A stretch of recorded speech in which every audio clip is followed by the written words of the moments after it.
வணக்கம் மக்களே. ஸோ இந்த வீடியோவில் வந்து பிக் பாஸ் ஐஷு வீட்டு விட்டு வெளியே போயிட்டாங்க போன வாரம். அதை தவிர்த்து பார்த்தீங்கன்னா எந்த ஒரு இன்டர்வியூவும் எந்த ஒரு இதுவும் வந்து வெளியே வரல. ஸோ அந்த மாதிரி பல விஷயங்கள் வந்து அவங்களுக்கு நெகட்டிவாக போயிருக்கு இந்த ஷோ மூலிமா அப்படின்றது நமக்கு தெரியுது. அதெல்லாம் மீறி ஒரு போஸ்ட்டு போட்டிருக்காங்க. அந்த போஸ்ட்டை படிக்கும்போது ரொம்ப மன வருத்தமாகவும் ரொம்ப கஷ்டமாகவும் இருக்குது. அந்த போஸ்ட் நைட்டு வந்து ஒரு அப்டேட் போட்டிருந்தாங்க. கிட்டத்தட்ட ஒரு 3 பேஜுக்கு ஒரு இன்ஸ்டாகிராமில் ஒரு ஸ்டோரி போட்டிருந்தாங்க. அந்த ஸ்டோரிலாம் கேட்கும்போது அந்த லைன்ஸ்லாம் படிக்கும்போது அது ஒரு ரொம்ப வருத்தமாக அதை ஃபீல் பண்ணி அவங்க எந்த எமோஷனில் எழுதியிருப்பாங்க, எந்த நிலைமையில் இப்போ அவங்க இருக்காங்க அப்படின்றது நமக்கு ஒரு புரியுது. பட் இந்த ஷோவில் அவங்க பண்ண விஷயங்கள் எல்லாமே தப்பாக இருந்தாலும் பட் இப்போ அவங்களுக்கு நடக்கிற விஷயங்கள் எல்லாம் ரைட் இல்லை அப்படின்றது ஒரு ஹியூமனாக அந்த லெட்டரை படிக்கும்போது கண்டிப்பாக ஒவ்வொருத்தருக்கும் அந்த ஃபீலிங் வரும். அது என்ன அப்படின்றத பார்த்துட்டு என்னோடய ஒப்பீனியன் என்ன, என்னோட கருத்து என்ன அப்படின்றத நம்ம பேசுவோம். ஆனால் இந்த இஷ்யூ நடக்கக்கூடாது. இது ஒரு ஷோவை தவிர்த்து லைஃப்ன்றது ஒன்று இருக்குது. அதில் என்ன நடந்துகிட்ருக்குன்னு பார்த்தீங்கன்னா, ஃபஸ்ட்டு சொல்கிறாங்க, நான் இந்த வீட்டுக்குள்ளே போகும்போது என் மேலே வச்சுருந்த எல்லாரும் வந்து என் மேலே ஒரு எதிர்பார்ப்பு. ஸோ இந்த பொண்ணு போய் இப்படி பண்ண போதுப்பா, சூப்பராக பண்ண போதுப்பான்ற மாதிரி எல்லாரும் ஒரு எதிர்பார்ப்புன்னு நம்பிக்கை வச்சுருப்பீங்க. அந்த நம்பிக்கை எல்லாமே நான் வீண் பண்ணிட்டேன். அந்த நம்பிக்கை எல்லாமே உங்களோட நம்பிக்கை என்னால் காப்பாற்ற முடியல.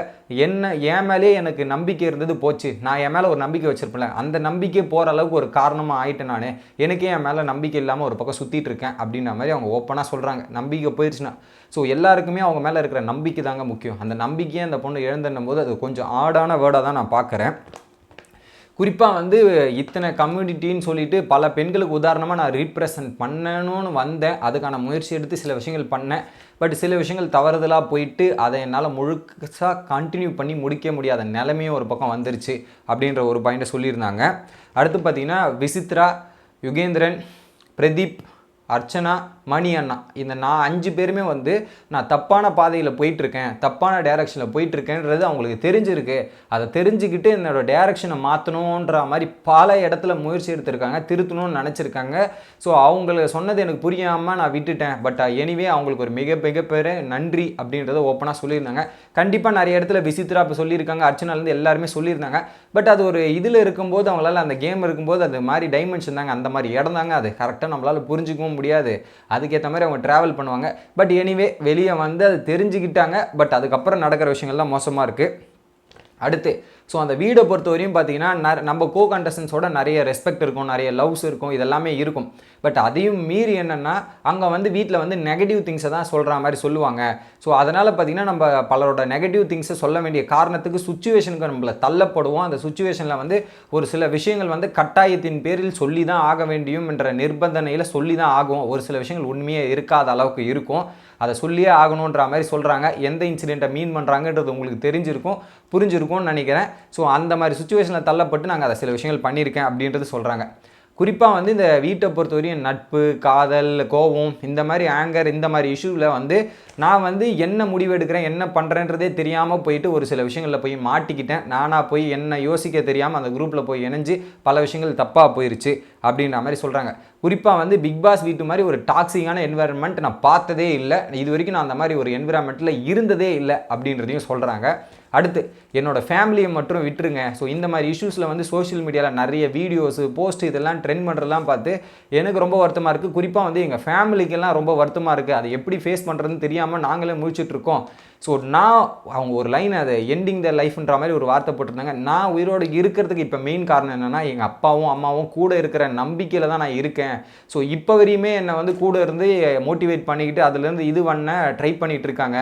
ஸோ எங்கள் ஃபேமிலியை மட்டும் ஃப்ரீயாக விடுங்க, என்னை எதுவுமே பண்ணாதீங்க, எங்கள் ஃபேமிலி மட்டும் ஃப்ரீயாக விடுங்க அப்படின்ற மாதிரி கெஞ்சாத குறையாக அந்த போஸ்ட்டை பார்க்கும்போது எனக்கு ரொம்ப மன வருத்தமாக இருக்குது மக்களே. ஸோ அது ஒரு கேமுங்க. அது ஒரு கேமை பொறுத்தவரைக்கும் கேமாக பார்த்துட்டேன். அந்த பொண்ணு விளையாடுனது தப்பு, ரைட்டுன்னு நான் சொல்ல விரும்பல. அது முடிஞ்சு வெளியே போயிட்டாங்க. ஸோ இதுக்கப்புறம் வெளியே போயிட்டு அதை போய் ட்ரால் பண்ணுறதுக்கும் பேசுறதுக்கும் உங்களுக்கும் உரிமை கிடையாது, எனக்கும் உரிமை கிடையாது மக்களே. அதை பல பேர் பண்ணிகிட்டு இருக்காங்க. அதை அக்செப்ட் பண்ண முடியாத ஃபேக்டர். அந்த பொண்ணு கெஞ்சாத குறையாக அந்த போஸ்ட்டை நான் வந்து ஓரலாக நான் மெயின் பாயிண்ட்ஸை வச்சும் பேசுகிறேன். பட் நீங்கள் யாராவது போய் பார்க்கணுன்னு நினச்சேன், ஐஷு ADS அப்படின்ற மாதிரி ஒரு போஸ்ட் இருக்குது. அதில் போய் பார்த்து அதை எப்படி பேசியிருக்காங்கன்றதை பார்க்கும்போது நமக்கே ஒரு மாதிரி எமோஷனலாக இருக்கும். அந்த மாதிரி ஒரு போஸ்ட்டாக தான் இருக்குது. ஓகேங்களா? அடுத்ததாக பார்த்தீங்கன்னா லாங்குவேஜ். ஸோ அதில் பார்த்தீங்கன்னா லாங்குவேஜ் ஒரு இஷ்யூ. லாங்குவேஜில் பல விஷயங்கள் பேசியிருக்காங்க, ஒரு சில விஷயங்கள் தவறுதலாக கண்மையாக இருக்குது. அந்த லாங்குவேஜ் இஷ்யூ யூஸ் பண்ணதுக்கும் நான் சாரி கேட்டுக்கிறேன். என்னோட இம்மெச்சூர் ஆக்டிவிட்டீஸால் ஒரு சில விஷயங்கள்லாம் நடந்துருச்சு. ஒரு 21 வயசு பொண்ணால் நான் என்னென்னமோ ஒரு விஷயங்கள் தப்பாக பண்ணிட்டேன், அது எல்லாத்தையுமே மன்னிச்சு ஏற்றுங்க. நான் சாரி கேட்கறதுக்கு கூட தகுதி இருக்கா இல்லையான்னு எனக்கு தெரியல. பட் எனிவே அதெல்லாம் நான் ஒரு இதுவாக பண்ணிவிட்டேன், நான் மன்னிச்சு ஏற்றுங்க அப்படின்ற மாதிரி சொல்லிட்டாங்க. பட் இந்த பிரச்சனைகள்லாம் காரணம் வந்து என்னோட ஃப்ரெண்ட்ஷிப்பும் நான் வந்து ஒரு சில விஷயங்களை பிளைண்டாக நம்பிட்டேன். எது உண்மை எது பொய்ன்றது தெரியாமல் பிளைண்டாக நம்பி இவ்வளோ தூரம் மிஸ்டேக் ஆகி இவ்வளோ தூரம் நான் வந்து நிற்கிறேன் அப்படின்றத ஓப்பனாக சொல்லிட்டாங்க. கடைசியாக வந்து பிரதீப் ஆண்டனி ரெட் கார்டு இஷ்யூவுக்கும் நான் கொடுத்துருக்கூடாது, நான் அவரை முதுகில் குத்தலை அப்படின்ற மாதிரி நினச்சிக்காதீங்க அப்படின்ற மாதிரி பிரதீப் ஆண்டனிக்கு ஒரு சாரி. நிக்சனோட ஃபேன்ஸ் அவருடைய கேமை நான் பாதிச்சிட்டேன் அப்படின்ற மாதிரி நிக்சனோட ஃபேன்ஸ் சார்பாக ஒரு சாரி. பட் எனக்கு அந்த இடம் தான் நிக்சனு இந்த அளவுக்கு உன்னை ட்ரால் பண்ணுறதுக்கும் ட்ரெண்ட் பண்ணுறதுக்கும் நிக்சன் தான் ஒரு காரணம். பட் நிக்சனோட ஃபேன்ஸ்கிட்டையும் ஒரு சாரி கேட்டாங்களே, அப்போ தாங்க அந்த பொண்ணு எந்த அளவுக்கு யோசிச்சிருக்காங்க அப்படின்றது எனக்கு புரியுது டீட்டெயிலாக. அடுத்ததாக பார்த்தீங்கன்னா இந்த ஷோ வந்து ஒரு மிகப்பெரிய ஆப்பர்ச்சுனிட்டி. இதில் போயிட்டு என்ன பண்ணால் லைஃபே மாறும்னு நினச்சேன். பட் லைஃப் எப்படி மாறும்ன்றது இப்படி இருக்குது. இந்த லைஃப்பில் போய் எதெல்லாம் பண்ணணுன்றது ஒன்று இருக்குது, எதெல்லாம் பண்ணக்கூடாதுன்னு ஒன்று இருக்குது. பண்ணணுன்றதுக்கு ஒரு எக்ஸாம்பிள்னா பண்ணக்கூடாததுக்கு நான் தான் ஒரு எக்ஸாம்பிளாக இருக்கேன். இந்த மாதிரி விஷயங்கள்லாம் பண்ணக்கூடாது, அதனால் விளைவுகளை ஃபேஸ் பண்ண எந்த ஒரு எக்ஸாம்பிள் இருக்குன்றது அதோட லிவிங் எக்ஸாம்பிளாக நான் இருக்கேன் அப்படின்ற மாதிரி ஐ ஃபீல் ஷேம் சாரி அப்படின்ற மாதிரி ஐஷுன்ற மாதிரி போஸ்ட்டை போட்டிருக்காங்க.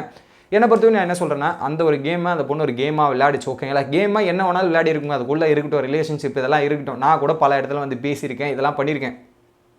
அந்த கேமை நம்ம கேமாக பார்த்துருவோம். அவங்க வீட்டுக்குள்ளே இருக்கிற வரையும் ட்ரால் பண்ணோம், எல்லாமே பண்ணோம் மக்களே, ஓகேங்களா. வீட்டை விட்டு வெளியே போனதுக்கப்புறம் ஐஷுவை பற்றி பேசுகிறதுக்கோ அவங்க ஃபேமிலியை பற்றி பேசுகிறதுக்கோ இந்த மாதிரி அவங்களுக்கு டேக் பண்ணி ட்ரால் வீடியோலாம் போடுறதுக்கோ ரைட்ஸ் உங்களுக்கும் கிடையாது எங்களுக்கும் கிடையாது.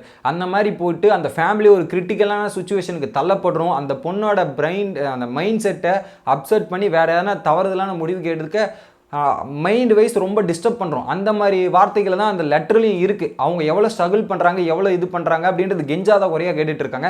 என்னோட ஃபேமிலியை மட்டும் தனியாக விட்டுறாங்க, இதன் மூலிமா அவங்க ரொம்ப ஸ்ட்ரகிள் பண்ணுறாங்க, அதிலிருந்து நாங்கள் வெளியே வர முயற்சி பண்ணுறோம் அப்படின்றத விட்டுருங்க அப்படின்ற மாதிரி ஓப்பனாக சொல்கிறாங்க. குறிப்பாக வந்து எனக்கு எங்கள் அப்பா அம்மா இருக்கிறதால தான் நான் இப்போ இந்த நிலைமையில் கொஞ்சம் கொஞ்சமாக ரெக்கவர் ஆகிட்டு வரேன் அப்படின்ற மாதிரி ஓப்பனாக சொல்லிடுறாங்க. அது அந்த நோட்டு மாதிரி ஒரு நோட்டு மாதிரி தான் இருக்குது, ஓகேங்களா. அந்த அளவுக்கு எனக்கு ரிலீஃப் கொடுங்க அப்படின்ற மாதிரி அவங்க கேட்டிருக்காங்க.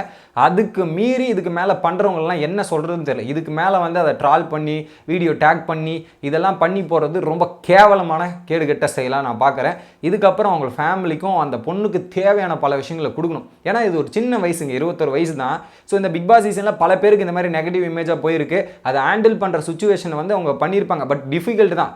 ஏன் ஜூலி சீசன் 1 இருந்த பேரை மாற்றணுன்றதை சீசன் 6 அந்த அல்டிமேட்டில் வந்து எவ்வளோ மாற்றணும்னு கஷ்டப்பட்டாங்க. அதில் எவ்வளோ வலிகள் எவ்வளோ துன்பங்களை வந்து ஜூலி அனுபவிச்சிருப்பாங்க. இப்போ அதே ஒரு நிலைமையை தான் அந்த பொண்ணுக்கு தரப்போகிறோம். ஸோ இப்போ நீங்கள் ஈஸியாக ட்ரால் பண்ணலாம், என்ன வேணாலும் பண்ணிடலாம். இப்போ அந்த பொண்ணுக்கு ஒன்றுனா இந்த ட்ரால் பண்ணுறவனோ இல்லை இது பண்ணுறவனோ யாரும் நின்றுக்க போகிறதில்ல. இதனால் அந்த பொண்ணோட வாழ்க்கையை தான் நீங்கள் பாதிக்கப்படுத்துறீங்க அப்படின்றது தான் உண்மை. ஸோ இதுக்கப்புறம் வந்து அந்த பொண்ணு கேட்குற ஃபேமிலிக்கும் தேவையான இதுவை அளிக்குமாறு என்னோட தரப்பு நான் ஃபீல் பண்ணிக்கிறேன். இது என்னோட கருத்து. அந்த மாதிரி நிலைமை யாருக்கும் அமையக்கூடாது. இது வந்து ஒரு ஷோவாக பார்த்துட்டு போங்க. ஷோவை தவிர்த்து ஒரு லைஃப் இருக்குது.